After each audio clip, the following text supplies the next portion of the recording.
Hello viewers, আসসালামু আলাইকুম। সবাই কেমন আছেন? আশা করি অনেক ভালো আছেন। ভিলাফাঙ্কা থেকে বার্সেলোনা যেতে 1 ঘন্টা লাগে। আমরা ট্রেনে করে চলে গিয়েছি।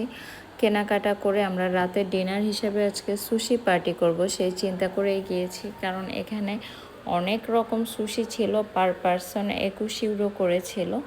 তারপর শুধু সুশি না, স্প্যাগেটি, চিকেন ফ্রাই থেকে শুরু করে ডাম্পলিং, ফ্রাইড রাইস কোনো কিছুই বাকি ছিল না। এছাড়া ছিল আলাদা ফ্রেশ ফ্রুট এবং আপনার পছন্দ অনুযায়ী স্কুইড, সি ফুড, কালামার, তারপর বিফ স্টেক সব কিছু নিয়ে ইলেকট্রিক চুলায় আপনার লাইভ রান্না করে খেতে পারবেন আপনার টেস্ট বাইট অনুযায়ী। আর এখানের সবচেয়ে গুরুত্বপূর্ণ দিক ছিল আপনার যতটুকু খাবেন ততটুকুই আপনাকে নিতে হবে, যতবার ইচ্ছা ততবার।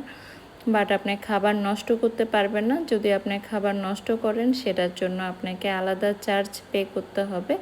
বাংলাদেশের মতো কিন্তু বুফে নিয়ে নষ্ট করা যাবে না। আশা করি ভিডিও ভালো লেগে